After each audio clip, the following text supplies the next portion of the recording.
ഏവർക്കും സ്നേഹവന്ദനം. നമുക്ക് അയൽക്കാരെ പിണക്കാതിരിക്കാനാണ് പലപ്പോഴും ആഗ്രഹം. ഇന്ത്യൻ ജനത എന്ന് പറയുന്ന എപ്പോഴും എല്ലാവരെയും സ്നേഹിക്കാനും അയൽവാസികളുമായിട്ട് നല്ല സ്നേഹബന്ധത്തിൽ കഴിയാനും ആഗ്രഹിക്കുന്ന ഒരു സമൂഹമാണ്. 148 കോടിയോളം വരുന്ന ഇന്ത്യൻ ജനത ഒറ്റക്കെട്ടാണെന്ന് തെളിയിക്കുന്ന നിരവധി സാഹചര്യങ്ങൾ നമ്മുടെ ഭാരതത്തിലുണ്ടായിട്ടുണ്ട്.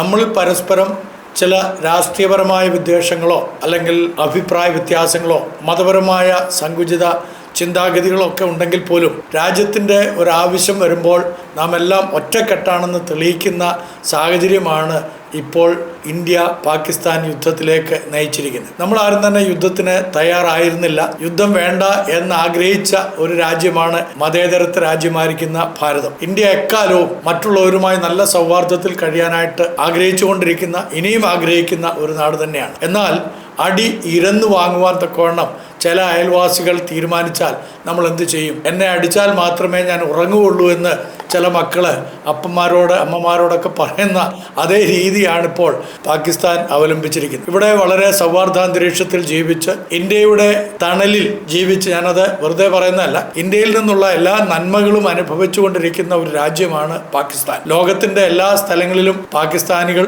ഉണ്ട്, ജോലി സംബന്ധമായിട്ടൊക്കെ പോയിട്ട്. പക്ഷേ എവിടെ അവർ പോയിരുന്നാലും അവർക്ക് പാകിസ്ഥാൻ എന്ന് പറയുന്ന ആ ഐഡന്റിറ്റിയിൽ തന്നെ ജനങ്ങൾ സസ്പീഷ്യസ് ആയിട്ട് മാത്രമേ, ഒരു സംശയത്തിന്റെ ദൃഷ്ടിയിൽ മാത്രമേ അവരെ കാണുകയുള്ളൂ. കാരണം പാകിസ്ഥാന്റെ സ്വഭാവം പലപ്പോഴും കാണിക്കാറുണ്ട്. ആ രാജ്യത്തിന്റെ ഒരു പ്രത്യേകത, അതൊരു മതാടിസ്ഥാനത്തിൽ രൂപപ്പെട്ട രാജ്യമാണെന്നുള്ള നമുക്കറിയാം.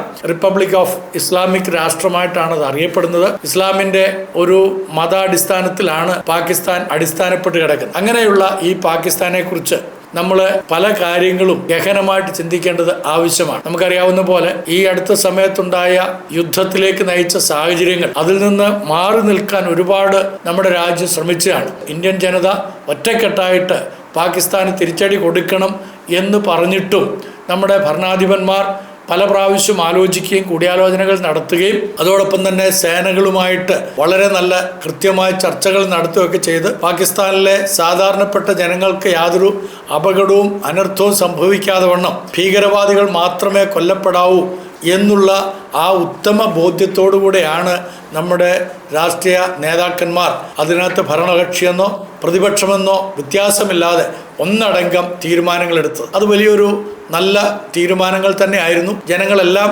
ആഗ്രഹിച്ചതാണ്. നമ്മുടെ നിരപരാധികളായിട്ടുള്ള 27 പേരെ കൊന്നതിൻ്റെ പ്രായശ്ചിത്തമായിട്ട്, അതിൻ്റെ പരിഹാരമായിട്ട് ഇന്ത്യൻ ജനതയുടെ ഹൃദയത്തിന് മുറിവേറ്റ, അവരുടെ ഹൃദയങ്ങൾ തകർക്കപ്പെട്ട അവസ്ഥയ്ക്ക് പരിഹാരം, തീർച്ചയായിട്ടും നീതി നടപ്പിൽ വരുത്തണം എന്നുള്ള ആഗ്രഹം, അതിൻ്റെ പുറത്താണ് നമ്മൾ ഈ യുദ്ധത്തിലേക്ക് ചെന്നെത്തിയത്. ഒരുപക്ഷെങ്കിൽ പാകിസ്ഥാന് ആ യുദ്ധത്തിലേക്ക് നയിക്കാതിരിക്കാവുന്ന പല സന്ദർഭങ്ങളും ഉണ്ടായിരുന്നു. ഇന്ത്യ പാകിസ്ഥാനെ അടിക്കുന്നതിന് മുമ്പ് അല്ലെങ്കിൽ തിരിച്ചാക്രമിക്കുന്നതിന് മുമ്പായിട്ട് വളരെ കൃത്യമായിട്ട് മൗനം പാലിച്ചു കുറച്ചു നാളത്തേക്ക്. അതിനോടിടയ്ക്ക് അവർക്കൊരു ഉഭയകക്ഷി ചർച്ച നടത്തിക്കൊണ്ട് തങ്ങളുടെ ഭാഗത്തുണ്ടായ വീഴ്ചയെ, തെറ്റിനെ അനുതാപത്തോടുകൂടെ വന്ന് മാപ്പിരക്കുവാനുള്ള അവസരം ഉണ്ടാകുമായിരുന്നു. എന്നാൽ അവരത് ചെയ്തില്ല. അതിൻ്റെ കാരണം അവർക്കത് ചെയ്യാൻ കഴിയുകയില്ല എന്നുള്ളതാണ്. ഞാൻ ഈ ഒരു വീഡിയോ ചെയ്യുമ്പോൾ എൻ്റെ സ്നേഹിതനായ ഒരു മുസ്ലിം പണ്ഡിതൻ എന്നോട് പറഞ്ഞ 4 വസ്തുതകൾ നിങ്ങളുമായിട്ട് പങ്കുവെച്ചിട്ട് ഈ വീഡിയോ ചെയ്യണമെന്നാണ് ആഗ്രഹിക്കുന്നത്. ആ 4 വസ്തുതകൾ, അതൊരു മുസ്ലിം പണ്ഡിതനാണ്, എല്ലാവരും മാനിക്കുന്ന ഒരു പണ്ഡിതൻ തന്നെയാണ്.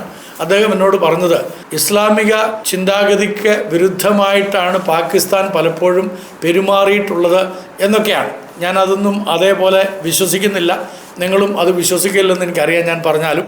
പക്ഷേ അദ്ദേഹം പറഞ്ഞ 4 കാര്യങ്ങൾ എനിക്ക് പൂർണ്ണമായി യോജിക്കാൻ കഴിഞ്ഞതാണ്. അദ്ദേഹം പറഞ്ഞു, ഇസ്ലാമിൻ്റെ മതരാഷ്ട്ര അടിസ്ഥാനത്തിലാണ് പാകിസ്ഥാൻ രൂപീകരിക്കപ്പെട്ടെങ്കിലും 4 തൂണുകളിലാണ് പാകിസ്ഥാൻ നിലകൊള്ളുന്നത്.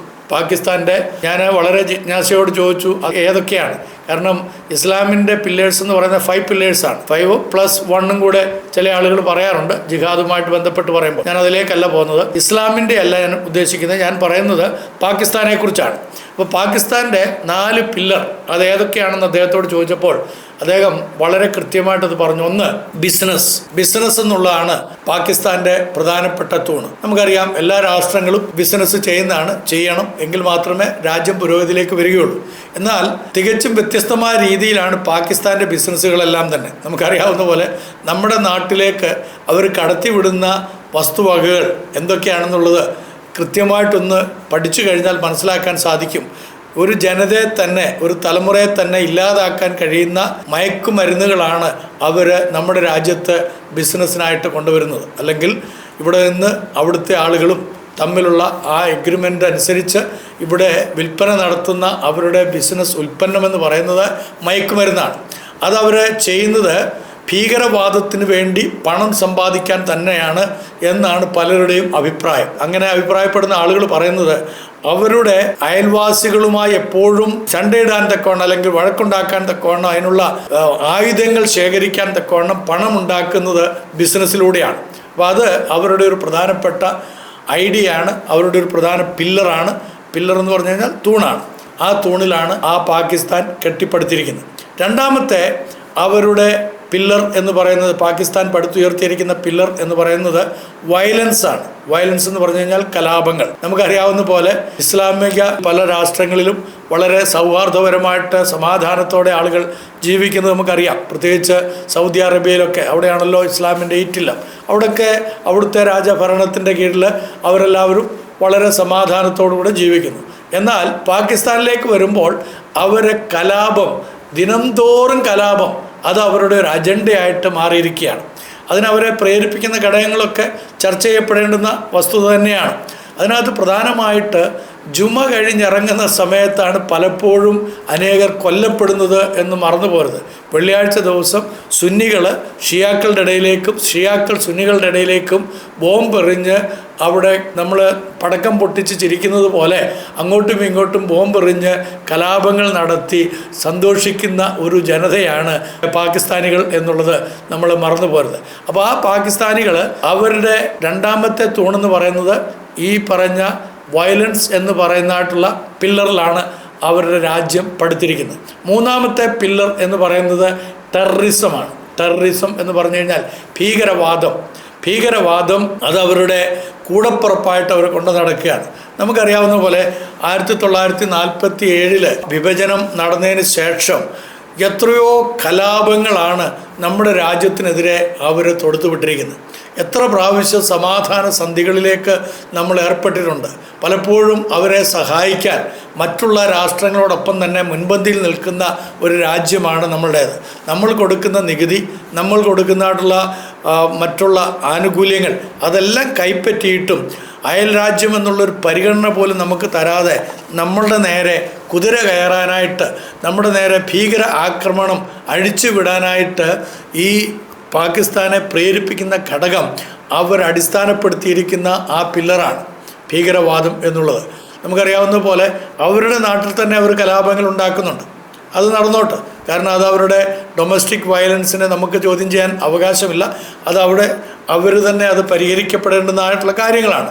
എന്നാൽ ഇത് അയൽ രാജ്യത്തോടുള്ള ശത്രുതാ മനോഭാവത്തോടുകൂടെ ഈ രാജ്യത്തെ ഇന്ത്യൻ ജനതയെ എങ്ങനെയെങ്കിലും ഉന്മൂലനം ചെയ്യണം, അതിന് വേണ്ടുന്ന എന്തെല്ലാം കാര്യങ്ങൾ ചെയ്യണമോ അതെല്ലാം അതിർത്തി പ്രദേശങ്ങളിലേക്ക് മാത്രമല്ല ഇന്ത്യക്കകത്തേക്ക് കയറിപ്പോലും വളരെ ഭീകരവാദം നടത്തുന്ന, ഭീകര പ്രവർത്തനങ്ങൾ നടത്തുന്ന ഒരു അയൽ രാജ്യമായിട്ട് പാകിസ്ഥാൻ മാറിയിരിക്കുന്നു എന്നുള്ളത് നമുക്കൊക്കെ അറിയാം. അതുകൊണ്ടാണ് ഈ യുദ്ധമുണ്ടായ സമയത്ത് ലോകത്തിൻ്റെ വിവിധ കോണുകളിലിരുന്നു കൊണ്ട് ചിന്തകരായ പലരും വിളിച്ചത് പാകിസ്ഥാൻ എന്നല്ല ആ സ്ഥലത്തിൻ്റെ പേരിടേണ്ടുന്നത് ടെററിസ്ഥാൻ എന്നാണ്. ഭീകര രാജ്യം എന്ന് തന്നെ പാകിസ്ഥാനെ പറയണം. കാരണം അവർ പാലൂട്ടി വളർത്തുന്നതായിട്ടുള്ള അവർ നടത്തുന്ന മതപഠനത്തിൻ്റെ അടിസ്ഥാനത്തിൽ ലക്ഷോപലക്ഷം ജനങ്ങളുടെ തലച്ചോറിനകത്തോട്ട് അവർ കുത്തിവെക്കുന്നത് ഭീകരവാദം തന്നെയാണ്. അത് ലോകത്തിൻ്റെ എല്ലാ സ്ഥലങ്ങളിലേക്കും ഭീകരവാദികളെ സപ്ലൈ ചെയ്യുന്നതും അവർ തന്നെയാവുന്നു.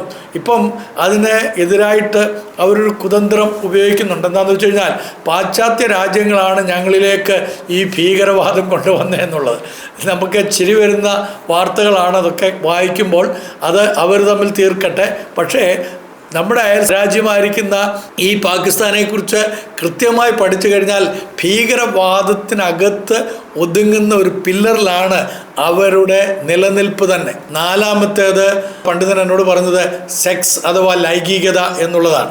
അതാണ് അവരുടെ നാലാമത്തെ പില്ലർ. അതെന്താണെന്ന് വെച്ച് കഴിഞ്ഞാൽ കൊച്ചു കുഞ്ഞുങ്ങളെ പോലും ഈ വിധത്തിൽ മ്ലേച്ഛമായ രീതിയിൽ ഉപയോഗിച്ചിട്ട് മതപരിവർത്തനം നടത്താനായിട്ട് ഉപയോഗിക്കുന്നു. കഴിഞ്ഞ ചില നാളുകളായിട്ട് ലോകത്തിൻ്റെ എല്ലാ ഭാഗങ്ങളിലുള്ള ക്രൈസ്തവ സമൂഹം വളരെയധികം ചർച്ച ചെയ്ത ഒരു വിഷയമാണിത്. നമുക്കറിയാവുന്ന പോലെ 12-13 വയസ്സുള്ള ക്രൈസ്തവ കുടുംബങ്ങളിലെ പെൺകുഞ്ഞുങ്ങളെ പാകിസ്ഥാനിലെ ന്യൂനപക്ഷ സമുദായത്തിൽപ്പെട്ട ആളുകളെ അവരെ കൂട്ടിക്കൊണ്ടുപോയിട്ട് അവരെ ബലാത്സംഗം ചെയ്യുക, കൂട്ടബലാത്സംഗം ചെയ്യുക, എന്നിട്ട് അവരെ പീഡിപ്പിച്ചതിന് ശേഷം കോടതിയിൽ ചെല്ലുമ്പോൾ, വിഷയമായിട്ട് ചെല്ലുമ്പോൾ അവളെ മതം മാറ്റിയിരിക്കുന്നു, അവളെൻ്റെ ഭാര്യയാണെന്നൊക്കെ കിളവന്മാർ പോലും പറഞ്ഞ് ഈ കൊച്ചു കുട്ടികളെ 10-12 വയസ്സുള്ള പെൺകുഞ്ഞുങ്ങളെ 10-60 വയസ്സുള്ള മുതുക്കന്മാർ കെട്ടുന്ന സാഹചര്യത്തിലേക്കൊക്കെ വന്ന കാര്യങ്ങൾ ചർച്ചയൊക്കെ ചെയ്തതാണ് നമ്മൾ.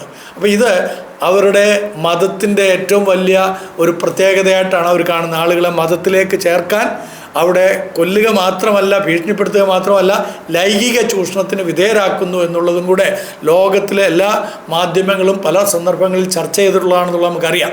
കൂടാതെ അവിടെ വിട്ടുകഴിഞ്ഞാൽ, അല്ലെങ്കിൽ പാകിസ്ഥാനിൽ ഇതേപോലെ ഭീകരവാദത്തിലും വയലൻസിലും ഒക്കെ കൊല്ലപ്പെട്ട് കഴിഞ്ഞാൽ അവർക്ക് ഹൂറികളെ കിട്ടുന്നതും അല്ലെങ്കിൽ ലൈംഗികതയ്ക്ക് വേണ്ടിയിട്ട് സ്വർഗത്തിലേക്ക് പോകുന്നതും ഒക്കെ അവരുടെ ഒരു വലിയ മതബോധമായി കിടക്കുകയാണ്. അപ്പോൾ ഈ 4 തൂണുകളിൽ കിടക്കുന്ന ആ പാകിസ്ഥാനെ എങ്ങനെ നമുക്ക് അതിൽ നിന്ന് പിന്തിരിപ്പിക്കാനായിട്ട് സാധിക്കും? ഈ 4 കാര്യങ്ങൾ അടിസ്ഥാനപരമായിട്ട് 4 തൂണുകളിൽ അവർ ഉറച്ചു നിൽക്കുന്നത് കൊണ്ട് അവരെ അതിൽ നിന്ന് എങ്ങനെ അയൽ രാജ്യമെന്നുള്ള നിലയിൽ നമുക്ക് പിന്തിരിപ്പിക്കാനായിട്ട് സാധിക്കും? ഇവിടെയാണ് നമ്മൾ കാര്യക്ഷമമായിട്ട് ചിന്തിക്കേണ്ടത്. പാകിസ്ഥാൻ എന്ന് പറയുന്ന ആ രാജ്യത്ത് സ്വസ്ഥതയില്ലാതെ വന്നാൽ, ആ രാജ്യം നമ്മളെ ഉപദ്രവിക്കുകയാണെങ്കിൽ നമ്മുടെ രാജ്യത്തിലെ വിഭവങ്ങളെല്ലാം തന്നെ യുദ്ധത്തിന് വേണ്ടിയും മറ്റ് അവരെ ഒതുക്കാൻ വേണ്ടി നമ്മൾ ചെലവഴിക്കേണ്ടി വരും. അത് ബാധിക്കപ്പെടുന്ന ഇവിടുത്തെ സാമാന്യ ജനങ്ങളെയാണ്, നമ്മളെ ഓരോരുത്തരെയുമാണ്. എന്നെ ബാധിക്കും, ഇത് കേൾക്കുന്ന നിങ്ങളെ ഓരോരുത്തരെയും ബാധിക്കും. അപ്പം അവിടെ യുദ്ധം നടന്നോട്ട് കുഴപ്പമില്ല, അതെന്നെ ബാധിക്കുകയില്ലെന്ന് പറഞ്ഞു കഴിഞ്ഞാൽ നമുക്കറിയാം, ഒരു യുദ്ധം നടക്കുമ്പോൾ കുറഞ്ഞ പക്ഷം 4600 കോടി രൂപ മുതൽ 5000 കോടി രൂപ വരെയൊക്കെ ഒരു ദിവസത്തെ ചെലവിൽ വരും. പാകിസ്ഥാനിലൊക്കെ അത് ആ വിധത്തിലാണ് കണക്കാക്കിയിരിക്കുന്നത്. അപ്പം ഇത്രയും കോടി രൂപകൾ എവിടെ നമ്മൾ കണ്ടെത്തും? ഇതിനൊക്കെ നമ്മുടെ പേരിലൊക്കെ സെസ് ചുമത്താവുന്നതാണ്. പക്ഷേ നമ്മുടെ രാജ്യം വളരെ തന്മയത്വത്തോടെ ഈ കാര്യങ്ങളെയൊക്കെ അവലോകനം ചെയ്യുകയും കഴിവതും യുദ്ധം ചെയ്യാതിരിക്കുകയും ചെയ്യുന്നതുകൊണ്ടാണ് നമുക്ക് ഈ അധിക ബാധ്യതകളൊന്നും ഇതുവരെ ഇല്ലാതിരിക്കുന്നത്. അപ്പോൾ അതുകൊണ്ട് നമ്മൾ എപ്പോഴും ഓർക്കണം, ഒരു യുദ്ധമുണ്ടായാൽ, അയൽ രാജ്യങ്ങൾ തമ്മിൽ യുദ്ധമുണ്ടായാൽ അത് ബാധിക്കപ്പെടുന്നത് ആ അതിർത്തിയിൽ കഴിയുന്ന മനുഷ്യരെ മാത്രമല്ല, നമ്മളെല്ലാം അത് ബാധിക്കും, എല്ലാ വിധത്തിലും ബാധിക്കും. സാമ്പത്തികമായിട്ട് മാത്രമല്ല, നമ്മുടെയൊക്കെ കുടുംബാംഗങ്ങൾ പലരും സേനയിലും മറ്റുമുണ്ട്, അവരെ വീരമൃത്യുവിനൊക്കെ ഇരയായിത്തീരും. അതേപോലെ പല അനർത്ഥങ്ങൾ നമ്മുടെ രാജ്യത്ത് സംഭവിക്കും. നമ്മുടെ വരുമാന സ്രോതസ്സുകൾ കുറയും, ടൂറിസം മുതലായിട്ടുള്ള കാര്യങ്ങളെയൊക്കെ അത് ബാധിക്കുന്നതാണ്. അപ്പം ഇങ്ങനെയൊക്കെയുള്ള കാര്യങ്ങൾ ഉള്ളതുകൊണ്ട് നമ്മുടെ രാജ്യത്തിൻ്റെ വരവ് കുറയുകയും ചെലവ് വർദ്ധിക്കുകയൊക്കെ ചെയ്യുമ്പോൾ ഇവിടെ ഈ രാജ്യത്തിൽ ഉണ്ടാക്കുന്ന വിഭവങ്ങളെല്ലാം തന്നെ അത് നഷ്ടത്തിലേക്ക് പോവുകയും അങ്ങനെ നമ്മുടെ GDP ലെവലിലൊക്കെ മാറ്റങ്ങൾ വരികയും ചെയ്യും. അതെല്ലാം കണക്കിലെടുത്തുകൊണ്ട് ആണ് നമ്മൾ പറയുന്നത് ഈ അതിർത്തി രാജ്യമായിരിക്കുന്ന പാകിസ്ഥാനെ നിലയ്ക്ക് നിർത്താനായിട്ട് ലോകരാഷ്ട്രങ്ങൾ മുന്നോട്ട് വരണം എന്നുള്ളത്. നമ്മൾ അതുകൊണ്ടാണ് IMF-ൽ അവർക്ക് ഫണ്ട് കൊടുക്കരുത്. കാരണം അവർ മേടിക്കുന്ന ഫണ്ടുകളെല്ലാം തന്നെ ഭീകരവാദത്തിന് വേണ്ടി ഉപയോഗിക്കുന്നതാണ്. അവരെ സംബന്ധിച്ചിടത്തോളം ഭീകരവാദം എന്ന് പറയുന്നത് അവരുടെ ഒരു മതത്തിൻ്റെ ഭാഗമാണ്. അവരെ പഠിപ്പിച്ചിരിക്കുന്ന, നമുക്കറിയാമല്ലോ, ഭീകരവാദിയായിരിക്കുന്ന ആളുകൾ നടത്തുന്നതായിട്ടുള്ള മദ്രസകളിൽ പഠിപ്പിക്കുന്ന മതബോധം എന്താണ്? രാജ്യത്തിലെ ജനങ്ങളെ കൊന്നൊടുക്കുവാനായിട്ടാണ്. നമുക്കറിയാവുന്നതുപോലെ മതം ചോദിച്ചാണല്ലോ അവർ നമ്മുടെ ആളുകളെ കൊന്നിരിക്കുന്നത്. അപ്പം ഈ ഒരു മനോഭാവമുള്ള അതിർത്തി രാജ്യത്തെ വളരെ കൃത്യമായി തന്നെ നിലയ്ക്ക് നിർത്തേണ്ടുന്നതിൻ്റെ അനിവാര്യത നമ്മൾ ഒന്നടങ്കം ചിന്തിക്കേണ്ടത് ആവശ്യമാണ്. എന്നാൽ ഒരു കാര്യം വളരെ ആരംഭത്തിൽ ഞാൻ പറഞ്ഞ പോലെ തന്നെ ഒറ്റക്കെട്ടായിട്ട് ഇന്ത്യക്കാർ എന്നുള്ള നിലയിൽ ഇവിടെ ജാതി നോക്കിയില്ല, മതം നോക്കിയില്ല, വംശം നോക്കിയില്ല, ഭാഷ നോക്കിയില്ല, നമ്മളെല്ലാവരും രാജ്യം, ആ ഇന്ത്യ എന്നുള്ള മഹാരാജ്യം എൻ്റെ രാജ്യം, സഹോദരി സഹോദരന്മാർ എന്നുള്ള നിലവാരത്തിലേക്ക് നമ്മൾ ഉയർന്നു. കഴിഞ്ഞ കുറേ നാളുകളായിട്ട് ഞാൻ എൻ്റെ എല്ലാ വീഡിയോയിലും പറയുന്ന ഒരു കാര്യമായിരുന്നു, ഇന്ത്യ എൻ്റെ രാജ്യമാകുന്നു, എല്ലാ ഇന്ത്യക്കാരും എൻ്റെ സഹോദരി സഹോദരന്മാർ. അത് നമ്മൾ പ്രതിജ്ഞയെടുത്ത വാചകങ്ങളാണ് കുഞ്ഞുനാൾ മുതൽ തന്നെ നമ്മുടെ സ്കൂളുകളിൽ. അതിന്ന് പ്രായോഗികമായി എന്നുള്ളത് ചാരിതാർത്ഥ്യത്തോടെ ഓർക്കുകയാണ്. എല്ലാ രാഷ്ട്രീയ നേതാക്കന്മാരും ഒന്നടങ്കം ഈ ഒരു വിഷയത്തിൽ ഒറ്റ തീരുമാനത്തിൽ വന്നു എന്നുള്ളതും വളരെയധികം സന്തോഷകരമായ കാര്യമാണ്. ഇവിടെ മുസ്ലിം സഹോദരങ്ങളെ ചേർത്ത് പിടിച്ചുകൊണ്ട് മുസ്ലിം സഹോദരങ്ങൾ തന്നെ മുന്നിലേക്ക് വന്നിട്ട് ഭീകരവാദികളായിരിക്കുന്ന പാകിസ്ഥാനെ തുരത്തണം, അവരെ ഏതു വിധത്തിലും മര്യാദ പഠിപ്പിക്കണമെന്നുള്ള തീരുമാനത്തിലേക്കൊക്കെ വന്നത് എത്ര നന്നായി. അപ്പം നമ്മുടെ രാജ്യം എന്ന് പറയുന്നത് തീവ്രവാദത്തിന് ഉള്ള ഒരു രാജ്യമല്ല എന്നുള്ളത് എല്ലാവരും മനസ്സിലാക്കണം. ഇവിടെ ഭീകരവാദത്തിനും തീവ്രവാദത്തിനും യാതൊരു വിധത്തിലും വളക്കൂറുള്ള മണ്ണല്ല. ഇത് സ്നേഹത്തിൻ്റെ മണ്ണാണ്, ഐക്യത്തിൻ്റെ മണ്ണാണ്, സ്നേഹത്തിൻ്റെ കടയാണ് നമ്മൾ നടത്തുന്നത്. അതുകൊണ്ട് തന്നെ പാകിസ്ഥാൻ ഒരു പാഠം പഠിക്കണം, പാകിസ്ഥാനെ പാഠം പഠിപ്പിക്കണം.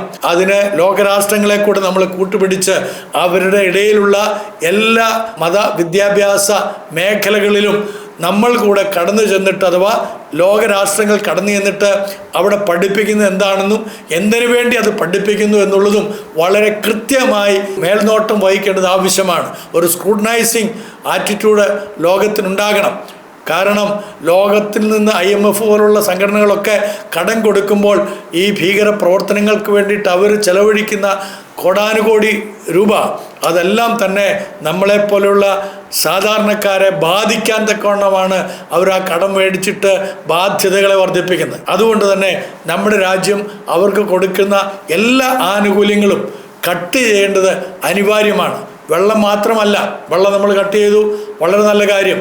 ബാക്കിയുള്ള കാര്യങ്ങൾ കൂടെ നമ്മൾ കട്ട് ചെയ്യേണ്ടത് അനിവാര്യമാണ്. കാരണം അവരെ കൃത്യമായി പഠിപ്പിക്കണം. നമ്മൾ സമാധാനത്തെക്കുറിച്ചൊക്കെ പറയാറുണ്ട്. ഞാൻ തന്നെ സമാധാനത്തെക്കുറിച്ച് കൂടുതൽ വാചാലമായി സംസാരിക്കുന്ന വ്യക്തിയാണ്. പക്ഷേ സമാധാനം സംജാതമാകണമെങ്കിൽ നീതി നടപ്പിലാകണം. അതാദ്യം മനസ്സിലാക്കണം. നീതി നടപ്പിലാകാത്ത ഒരു രാഷ്ട്രത്തിലും ഒരു ദേശത്തും സമാധാനം ഉണ്ടാകുകയില്ല.